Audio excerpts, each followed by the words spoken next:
Salam sejahtera bagi kita semua. Perkenalkan, saya Dina Mariana Tarigan. Saya salah satu dosen di jurusan Pendidikan Bahasa dan Sastra Indonesia, Fakultas Keguruan dan Ilmu Pendidikan Universitas Musamus. Pada kesempatan ini, saya akan memaparkan salah satu mata kuliah yang saya ampu sesuai bidang ilmu saya, yaitu psikolinguistik. Tujuan pemaparan ini sebagai unjuk kerja pelaksanaan Tridharma bidang pendidikan dan pengajaran. Pada mata kuliah psikolinguistik, mahasiswa akan dibagi menjadi kelompok-kelompok kecil dan masing-masing diberi satu topik untuk dipresentasikan sekaligus didiskusikan bersama. Hal ini bertujuan untuk meningkatkan kolaborasi antar mahasiswa. Pada pertemuan kali ini, ada yang bertindak sebagai pemateri dan moderator, juga sebagai notulen dari kelompok di luar dari yang sedang presentasi. Mata kuliah ini menggunakan teknik delivery, interaction, dan assessment atau disingkat DIA. Delivery adalah tahap penyajian materi, sedangkan interaction merupakan tahap diskusi antar mahasiswa dan saya sebagai dosen untuk memberi penguatan. Kemudian, assessment adalah tahap cara mengukur ketercapaian pembelajaran melalui evaluasi mata kuliah. Sebelum saya menjelaskan terkait dia, terlebih dahulu izinkan saya menjelaskan tentang gambaran umum mata kuliah psikolinguistik. Mata kuliah psikolinguistik merupakan mata kuliah wajib yang dilaksanakan secara tatap muka dengan bobot 2 SKS yang bersifat teori dan proyek. Adapun ruang lingkup dari mata kuliah ini meliputi 1. Hakikat psikolinguistik, 2. Hakikat berbahasa, 3. Bahasa dan berpikir, 4. Pemerolehan bahasa, 5. Pemerolehan bahasa kedua, 6. Kedewibahasaan, 7. Gangguan berbahasa, 8. Pembelajaran bahasa, dan 9. Peranan bahasa pertama dan kedua dalam pembelajaran bahasa. Penyampaian materi ini didasarkan oleh capaian pembelajaran lulusan yang disesuaikan dengan capaian pembelajaran mata kuliah. Capaian pembelajaran lulusan terdiri dari 4 aspek, yaitu aspek sikap, pengetahuan, keterampilan umum, dan keterampilan khusus. Pada aspek sikap, yaitu menunjukkan sikap bertanggung jawab atas pekerjaan di bidang pendidikan bahasa dan sastra Indonesia secara mandiri. Kemudian aspek pengetahuan yaitu mampu menguasai konsep-konsep dasar kebahasaan dan kesastraan, keterampilan berbahasa dan bersastra, pembelajaran bahasa dan sastra, penelitian bahasa dan sastra, serta penelitian pendidikan bahasa dan sastra. Lalu ada aspek keterampilan umum yaitu mampu menunjukkan pemikiran yang logis, kritis, sistematis, dan inovatif dalam menyimak.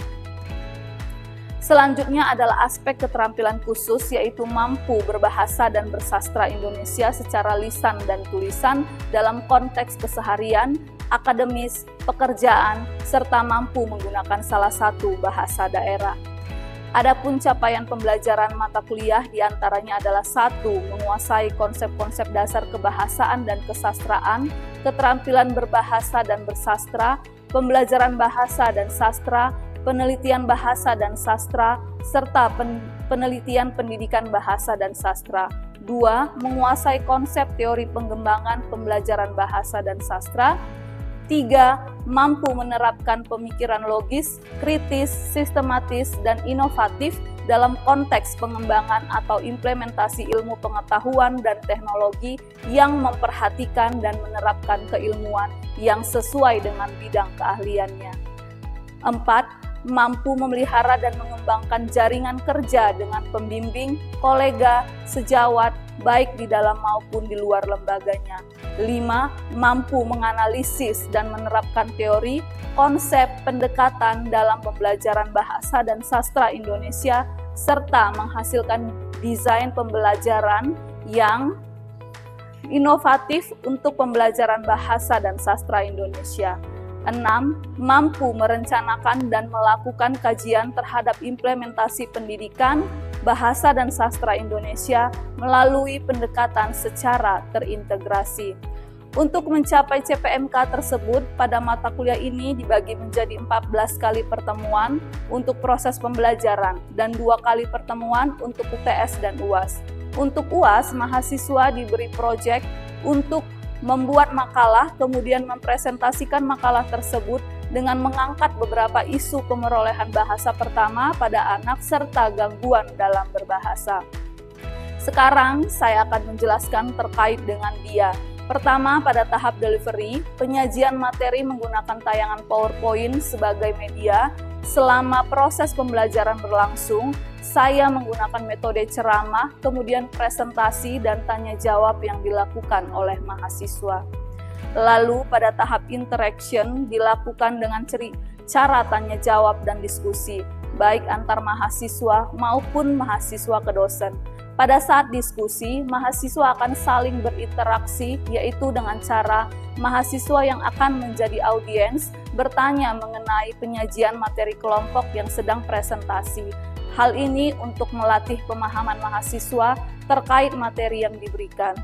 Untuk meningkatkan kolaborasi, interaksi, dan partisipasi mahasiswa dalam pembelajaran, saya menggunakan model pembelajaran cooperative learning dengan membentuk kelompok-kelompok kecil serta inquiry learning untuk proyek yang akan menjadi penilaian UAS.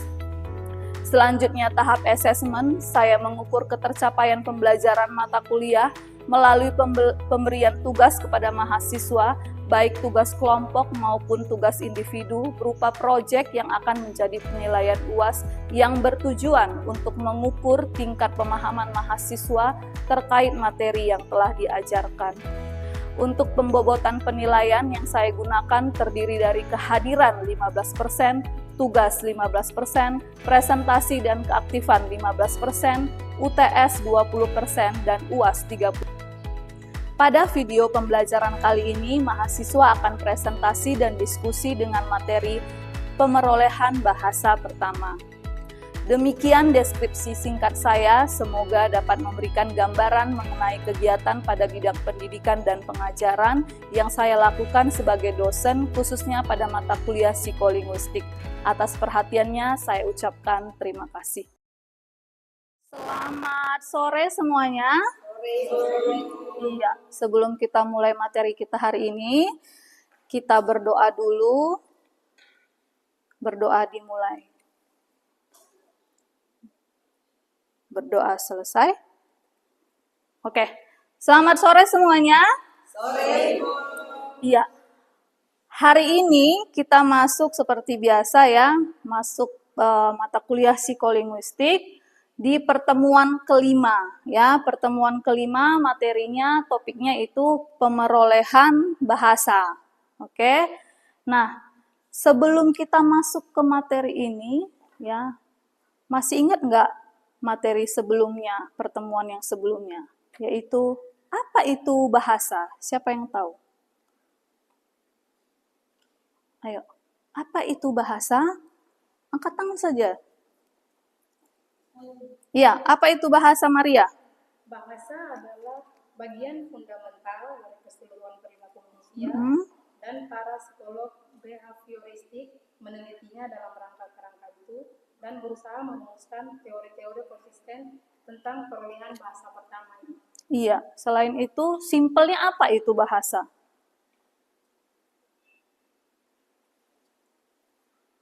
Ya, alat komunikasi. Ya, terima kasih. Nah, benar ya. Coba kita lihat ya, pertemuan kita hari ini materinya adalah tentang pengertian pemerolehan bahasa. Yang kedua, teori-teori tentang pemerolehan bahasa pertama. Dan yang ketiga adalah mekanisme pemerolehan bahasa. Kita masuk ke materi pertama. Ya, nah, tujuan perkuliahan kita hari ini ya sudah pasti merujuk ke materinya, yaitu agar mahasiswa dapat memahami pemerolehan bahasa pertama, teori-teori pemerolehan bahasa pertama, serta mekanisme pemerolehannya melalui konsep pemikiran yang dibuat nanti bersama kelompok masing-masing. Ya, nah ini dia. Ya, ada salah satu para ahli mengatakan bahwa bahasa itu adalah pengungkapan gagasan serta ekspresi perasaan atau emosi. Jadi di dalam bahasa itu ternyata ada emosi. Apa contoh emosi? Ayo, siapa yang bisa menyebutkan emosi itu apa ya?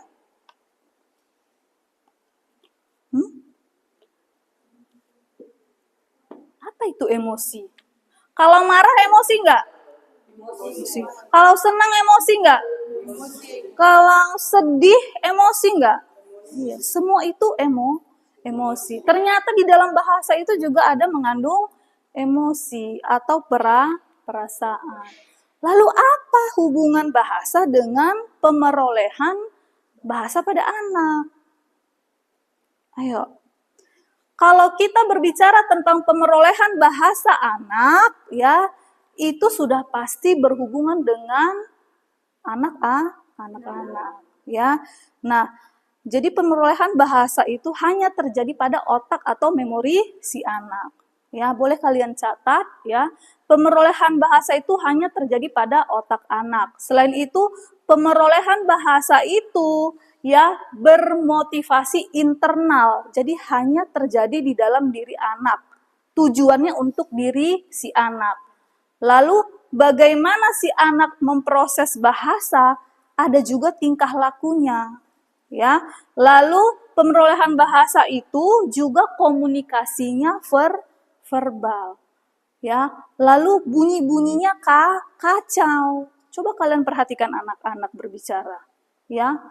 Anak bayi atau anak yang sudah babbling umur 1 tahun, dia belum bisa menyempurnakan kata.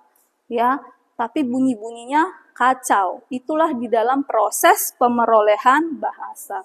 Jadi pada proses pemerolehan bahasa ini, Dek, tidak ada gurunya, tidak ada instrukturnya secara formal di sekolah, tidak. Jadi proses pemerolehan bahasa itu yaitu secara alami dan terjadi di lingkungan rumahnya. Ya. Ya kalau ditanya apa hubungan bahasa dengan pemerolehan bahasa anak, ya sudah pasti ada jelas. Oke? Nah, pernah dengar anak menangis? Pernah mendengar anak menjerit? Kira-kira menangis, menjerit itu masuk ke dalam bahasa kah? Hah? Kenapa, Erus? Iya. Simbol. Ada lagi yang lain. Menangis itu bahasa nggak ya? Ayo. Bahasa. Coba kita lihat. Ya. Nah, ternyata jeritan, menangis itu adalah proses. Ingat, proses pemerolehan bahasa. Nah, kenapa anak menangis? Ternyata ketika si anak menangis itu mempunyai makna.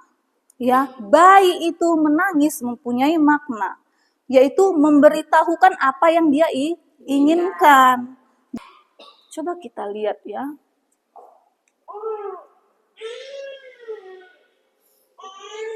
Ya, coba perhatikan.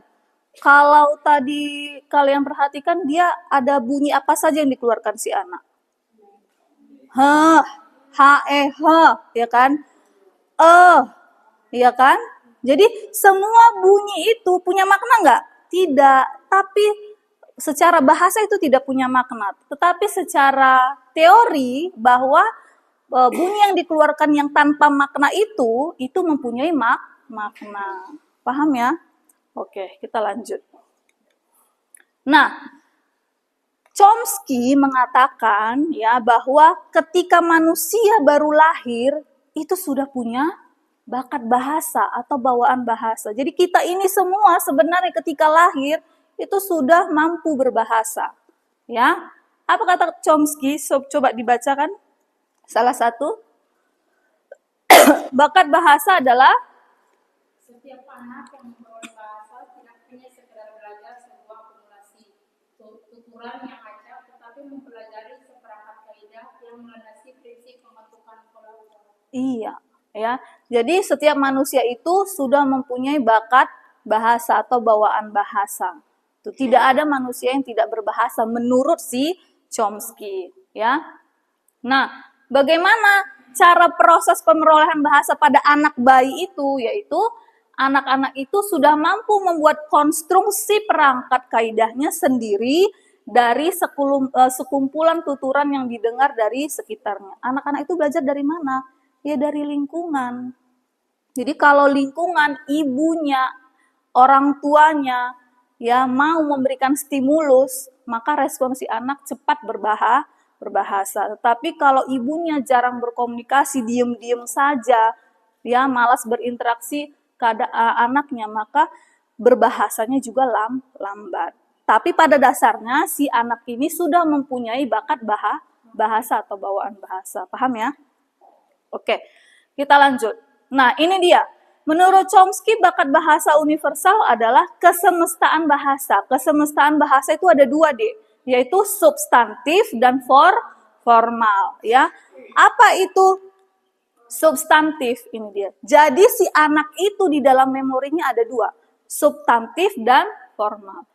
Jadi anak yang bahkan dia belum umur 1 tahun, dia itu sudah punya filter di dalam otaknya, mana bunyi yang menghasilkan tuturan, mana yang tidak. Ya, misalnya dia itu paham boneka, ternyata B-O-N-E-K-A itu adalah bunyi yang menghasilkan tuturan. Tapi kalau ketika si anak mendengar bunyi bersin, bunyi telapak tangan, telapak kaki, dia tahu itu bukan bahasa. Itulah kesempurnaannya manusia diciptakan oleh Tuhan, ya. Jadi apa pemerolehan bahasa? Coba kita baca sama-sama. Jadi pemerolehan bahasa adalah 1, 2, 3.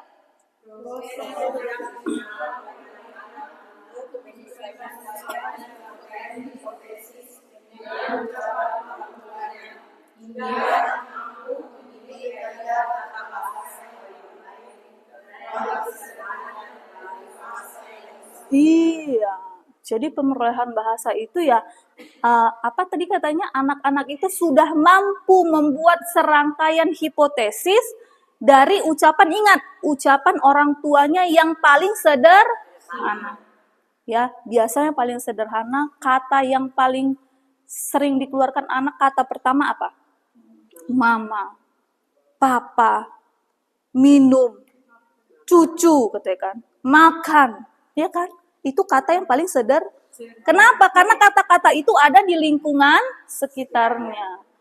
Oke, kita masuk ke dalam latihan dalam bentuk kelompok. Silahkan ya, kalian bagi 4 kelompok. Ya, kelompok pertama itu teori behaviorisme, jangan salah sebut ya. Yang kedua teori nativisme, yang ketiga teori kognitivisme, dan ya, kelompok 4 teori interaksionisme. Silakan duduk berdasarkan kelompoknya. Setelah itu nanti kalian presentasi ke depan. Oke, silakan kelompok 1 dipresentasikan hasil diskusi kelompok. Teori behaviorisme oleh B.F. Skinner. Bahasa adalah bagian fundamental dari keseluruhan perilaku manusia, dan para psikolog behavioristik menelitinya dalam rangka itu dan berusaha merumuskan teori-teori konsisten tentang perolehan bahasa pertama. Pendekatan behavioristik berfokus pada kalimat 2 atau 3 umumnya, disebut jalan-jalan. Pada usia 3 tahun, anak-anak biasa mencerna kuantitas masukan linguistik yang luar biasa. Kemampuan bicara dan pemahaman mereka meningkat pesat. Pada usia sekolah, ketika mereka mempelajari fungsi-fungsi sosial bahasa mereka, anak-anak tidak hanya belajar apa yang harus mereka katakan, tapi juga apa yang jangan mereka katakan. Demikian presentasi dari kelompok 1. Bagi kelompok lain, saya persilakan untuk bertanya. Ya, terus silakan. Baik, terima kasih atas waktu yang sangat bermanfaat. Di sini saya ingin bertanya untuk kelompok 1, apakah teori behaviorisme oleh B.F. Skinner dalam pemerintahan bahasa anak masih relevan dengan keadaan sekarang? Baik, terus terima kasih sudah bertanya. Saya akan menjawab pertanyaan tersebut. Teori behaviorisme B.F. Skinner dalam pemerolehan bahasa anak yang menekankan pada stimulus, respon, penguatan atau reinforcement masih relevan hingga saat ini. namun tidak lagi dianggap sebagai satu-satunya penjelasan yang komprehensif. Oke, cukup gimana Erus? Oke. Oke, terima kasih untuk kelompok 1. Silakan disebut. Mungkin itu saja presentasi dari kelompok kami. Sekian dan terima kasih. Oke, berikut silakan kelompok 2 presentasikan hasil diskusinya. Baik, selamat sore untuk kita semua. Sore. Kami dari kelompok 2 akan mempresentasikan hasil diskusi kami yang berjudul Teori Nativisme oleh Chomsky. Waktu dan tempat saya persilakan ke materi. Baik, terima kasih atas waktu dan kesempatan. Di sini materi kami tentang teori nativisme oleh Chomsky. Jadi istilah nativisme itu diambil dari pernyataan dasar bahwa perolehan bahasa sudah ditentukan dari sananya. Jadi teori ini dia menekankan ke setiap manusia terlahir dengan perangkat bawaan dalam otaknya yang disebut language acquisition device atau LAD, yaitu sistem internal yang memungkinkan anak secara alami dan cepat memperoleh bahasa tanpa harus diajarkan secara eksplisit. Jadi ciri utamanya itu bahasa adalah bawaan biologis, terus terdapat grammar universal dalam semua bahasa, lingkungan hanya sebagai pemicu. Sekian dan terima kasih atas paparan materi. Selanjutnya saya memberi kesempatan kepada kelompok lain untuk bertanya. Oke, silakan Beta. Baik, terima kasih atas kesempatan yang diberikan kepada saya. Di sini saya akan bertanya bagaimana dengan anak yang belum bisa berbahasa menurut teori Chomsky dalam pengelolaan bahasa. Terima kasih. Jadi saya menjawab, menurut teori nativisme Noam Chomsky dalam pengelolaan bahasa, anak yang belum bisa berbicara tetap memiliki kapasitas bawaan yang sangat penting untuk pengelolaan bahasa. Chomsky berpendapat bahwa manusia lahir dengan perangkat pengelolaan bahasa yang sudah terprogram secara genetik di otak. Jadi sekian pertanyaan jawaban dari saya. Apakah saudari sudah puas? Sudah puas? Sudah diskusi. Oke. Sudah. Baik, terima kasih. Selamat sore. Oke, terima kasih untuk kita lanjut satu materi lagi, yaitu apa? Mekanisme pemerolehan bahasa. Nah, ya, ternyata di mekanisme pemerolehan bahasa itu, Dek, ada yang pertama disebut dengan imitasi. Apa itu imitasi? Apa kata kunci imitasi? Meniru, ya kan? Contoh di situ. Ada ibunya bilang, bola katanya sama anaknya. Lalu dengan cepat itu anaknya bilang, wah katanya, umur 12 bulan atau 1 tahun. Ya, ada memang yang 12 bulan sudah lancar. Itu tergantung stimulus respon dari orang tua. Lalu kalau umur 18 bulan, ya ada orang dewasa bilang, minum susu. Lalu anaknya bilang apa? Minum cucu katanya. Belum sempurna bahasanya. Tapi dia sudah mampu mengimitasi. Ya, itu segera. Ya, segera. Lalu ada juga dikatakan imitasi tertunda. Artinya meniru setelah beberapa waktu dengan situasi yang relevan. Misal, ya, ada dalam situasi anaknya itu melihat ibunya mengucapkan terima kasih. Misalnya ada datang paket kan, terima kasih, anaknya memperhatikan. Lalu ada anaknya dalam situasi yang sama, misalnya dia mengikuti itu. Misalnya dia bermain boneka, lalu si anak ini memberikan sesuatu kepada bonekanya. Dia bilang sendiri tuh sama bonekanya, terima kasih katanya.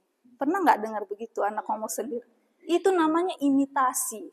Ya, ada yang segera mengimitasi, Ada yang dia memperhatikan situasi, kemudian dia mengalami dalam situasi yang sama, dia mengucapkan kata tersebut. Itu namanya imitasi.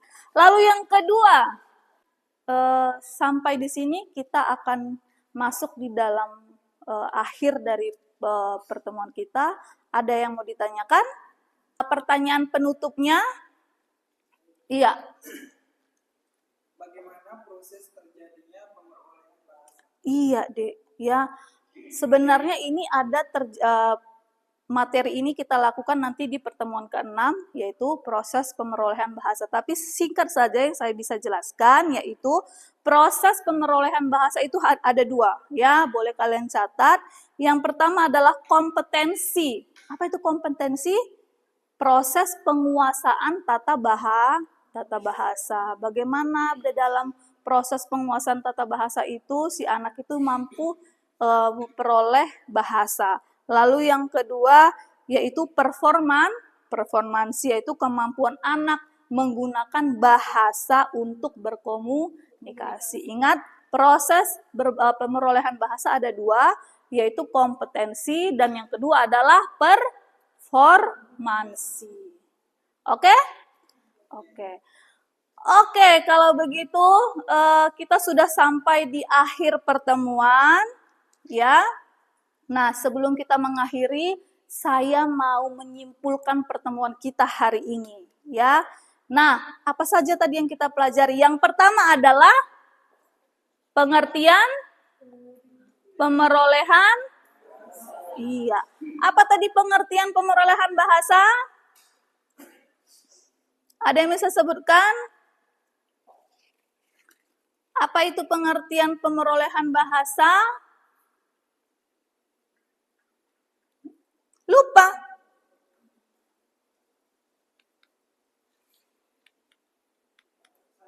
Iya, apa tadi pemerolehan bahasa?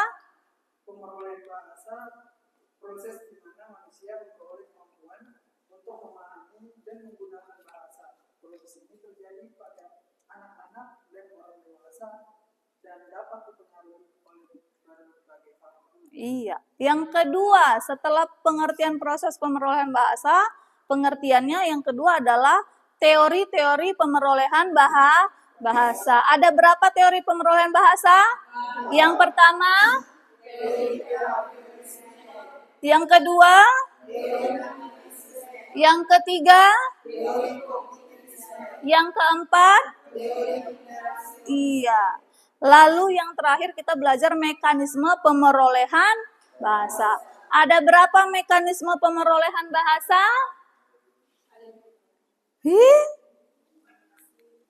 Yang pertama, iya. Yang kedua, yang ketiga, iya. Itu dia. Oke. Nah, nanti setelah berakhirnya pertemuan kita kali ini, saya akan memberikan tugas latihan sebagai refleksi pada pertemuan hari ini. Oke, jika tidak ada pertanyaan, kita akhiri pertemuan hari ini. Saya ucapkan terima kasih banyak dan selamat sore. Selamat sore.